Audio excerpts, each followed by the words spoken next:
এই যে হরিনাম সংকীর্তনে এসেছেন, দেখবেন বাবা এই যে হরিনাম কৃষ্ণ নাম সবাই কি ভালোবাসে? কি বলেন? ভালোবাসে? সবাই ভালোবাসে বাবা? হ্যাঁ, গৌরহরি যে নামটা করেছিল সবাই কি ভালোবেসেছিল? যারা নিন্দুক তারা নিন্দা করত, যারা কুৎসা রটিয়ে বেড়ায় তার নামে শুধু কুৎসা রটিয়ে বেড়াতো, শুধু খারাপ কথা বলতো। ঠিক তেমনি এই যে হরিনাম সংকীর্তন, এই হরিনাম সংকীর্তন কি সবাইকে ভালোবাসে? সবাই কি ভালোবাসে? সবাই কিন্তু ভালোবাসে না। যারা ভালোবাসে বা যারা ভালোবাসেন তারা এখানে এসেছেন, আর যারা ভালোবাসে না আসা তো দূরের কথা। আপনাকে জিজ্ঞাসা করবে, আই কোথায় চললি রে তুই? আপনি যদি বলেন ওই যে ওখানে কীর্তন হচ্ছে রে, একটু শুনতে যাব, আপনাকে বলবে কি কীর্তন শুনতে যাবে? মানে কীর্তন কথাটা এমন ভাবে উচ্চারণ করবে, কীর্তন শুনতে যাবি? আই কীর্তন শুনে কি হবে রে? কীর্তন শুনে কি হবে? কীর্তনের মধ্যে কোনো মজা আছে নাকি? কোনো আনন্দ আছে নাকি? তাছাড়া কীর্তন কারা শোনে? এই বয়স থেকে কি কীর্তন শোনে? যাদের একটু বয়স হয়ে যায়, হ্যাঁ, যাদের একটু বয়স হয়ে যায় তারা কীর্তন টির্তন শোনে। আমরা কি কীর্তন শুনবো? আমাদের তখন বয়স হয়নি। কিন্তু যারা এই কথাটা বলে বা যারা এই কথাটা ভাবে, তারা একবারের জন্য চিন্তা করে না ভগবানের নাম যদি করতে হয় আমাদের সকাল সকাল করতে হবে।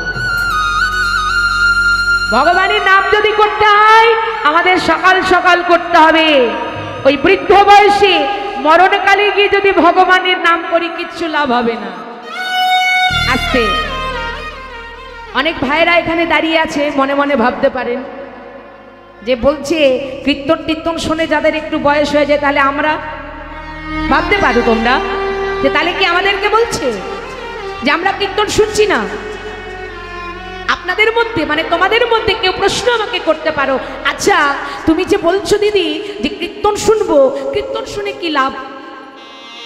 আস্তে মন দিয়ে শোনো, তোমাদের জন্য বলছি, কীর্তন শুনে কি লাভ? কারণ তোমরা কিছুক্ষণ এখানে দাঁড়াবে, কিছুক্ষণ পরে যে যার চলে যাবে।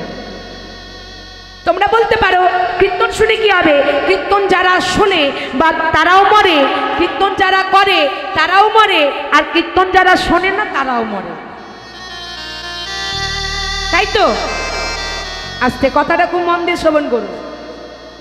কীর্তন যারা শোনে তাদেরও মৃত্যু হয়, আর কীর্তন যারা শোনে না তাদেরও মৃত্যু হয়। কোথাও কি লেখা আছে বাবা যারা কীর্তন করবে বা যারা কীর্তন শুনবে তাদের কোনোদিন মৃত্যু হবে না? লেখা আছে? কোথাও তো লেখা নেই। তাহলে কীর্তন যারা শোনে তাদেরও মৃত্যু হয়, আর কীর্তন যারা শোনে না তাদেরও মৃত্যু হয়। তফাৎটা কোথায়?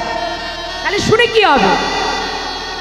তাই তো বলছি যে এখন থেকে কেন শুনবো, আগে বয়সটা হোক, তখন না হয় দেখা যাবে কীর্তন টির্তন শুনবো। কিন্তু তফাৎ তো একটা আছে ও মা, তফাৎ একটা আছে। কোথায়? কীর্তন যারা শোনে তাদেরও মৃত্যু হয়, আর কীর্তন যারা শোনে না তাদেরও মৃত্যু হয়, কিন্তু তফাৎ তো একটা আছে। তাহলে তফাৎটা কোথায়? তফাৎটা কোথায়? না, তফাৎটা এখানেই। দেখবেন একটা বিড়াল তার একসাথে কতগুলো বাচ্চা হয়? একটা বিড়াল তার একসাথে কতগুলো বাচ্চা হয়? 3-4টে হয় কি বাবা, তাই তো? আচ্ছা, তা সেই বিড়ালটি তার বাচ্চাগুলিকে এক জায়গা থেকে আরেক জায়গা নিয়ে যাবে, কেমন ভাবে নিয়ে যাবে? হ্যাঁ, সেই বিড়ালটি তার বাচ্চাগুলোকে এক জায়গা থেকে মানে এখানে আছে ওখানে নিয়ে যাবে, কেমন ভাবে? কি করে নিয়ে যাবে মা? হাতে করে নিয়ে যাবে? বিড়ালের হাত আছে? নেই। তাহলে কিসে করে নিয়ে যাবে? মুখে করে, দাঁতে চেপে বিড়াল বাচ্চাগুলিকে কিন্তু এক জায়গা থেকে আরেক জায়গায় নিয়ে যাবে। আচ্ছা, তাহলে বিড়াল তার বাচ্চাগুলিকে মুখে করে দাঁতে চেপে এক জায়গা থেকে আরেক জায়গায় নিয়ে গেল। আচ্ছা, সেই বিড়ালটি যখন একটা ইঁদুরকে নিয়ে যাবে কেমন ভাবে নিয়ে যাবে? ইঁদুর জানেন তো? ইঁদুর জানেন তো? তাহলে সেই বিড়ালটি একটা ইঁদুরকে নিয়ে যাবে। এবার বলুন তো কেমন করে নিয়ে যাবে? কেমন করে? মুখে করে ওই দাঁতে চেপেই নিয়ে যাবে। তাহলে বিড়াল তার বাচ্চাগুলোকে নিয়ে যাচ্ছে মুখে করে দাঁতে চেপে, আবার একটা ইঁদুরকেও নিয়ে যাচ্ছে মুখে করে দাঁতে চেপে। তাহলে তফাৎ কোথায়? তফাৎ কোথায়? তফাৎ তো একটা আছে। কোথায় না, বিড়াল যখন তার বাচ্চাগুলোকে মুখে করে দাঁতে চেপে নিয়ে যাচ্ছে, কেন কেমন ভাবে না, তার নিজের বাচ্চা আদর করে যত্ন করে প্রেম দিয়ে ভালোবাসা দিয়ে এক জায়গা থেকে আরেক জায়গায় নিয়ে যাচ্ছে। আর সেই বিড়ালটি যখন একটা ইঁদুরকে নিয়ে যাবে, তার মধ্যে কোনো প্রেম থাকবে, কোনো আদর থাকবে, কোনো যত্ন থাকবে, কোনো ভালোবাসা থাকবে? তাহলে সেই বিড়ালটি ওই ইঁদুরটাকে দাঁতে করে নিয়ে যাবে, কিন্তু কেমন ভাবে? গৌর হরি বল করে টানতে টানতে নিয়ে যাবে। তাহলে তফাৎ কি বুঝলাম আমরা? যে যারা কীর্তন করে তারাও মরে, আর যারা কীর্তন করে না তারাও মরে। তফাৎটা কোথায়?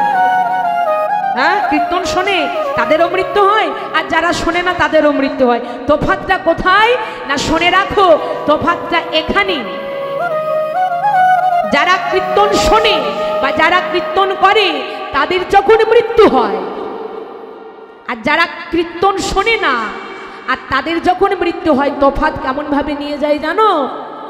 কীর্তন যারা করে আর তাদের যখন মৃত্যু হয়, যারা কীর্তনটাকে ভালোবাসে, যারা হরিনাম ভালোবাসে, যারা ভগবানকে ভালোবাসে, আর তাদের যখন মৃত্যু হয়, ভগবান তাদেরকে ওই বিড়াল বাচ্চার মতো করে আদর করে যত্ন করে প্রেম দিয়ে ভালোবাসা দিয়ে ওই স্বর্গের পথে টানতে টানতে লয়ে যায়। হরি গৌর হরি বল। আর যখন যারা কীর্তন শোনে না, যারা নামে বাধা দেয়, যারা হরিবাসরে আসে না, যারা গল্প করে, তাদের যখন মৃত্যু হয়, ওই ইঁদুরের মতো করে ওই গৌর হরিবল করে টানতে টানতে নরকের পথে তাদেরকে নিয়ে যায়। হরি গৌর হরি বল। তাই তো বলছি, যখন এই হরিবাসরে এসেছো, সবাই এসে এখানে আশাটাকে কাজে লাগাবে, কেউ কিন্তু হেলাই হারাবে না। কারণ মনে রাখবে, এই দিনটা বাবা আমরা বারবার পাবো না। বহু পূর্ব জন্মের স্বীকৃতি থাকলে তবে এখানে এসে বসা যায়। তাহলে যখন এসেছো, চলো আশাটাকে আমরা সার্থক করব। কেমন ভাবে? সবাই মিলে দুটি বাহু তুলে হরিধ্বনি করব।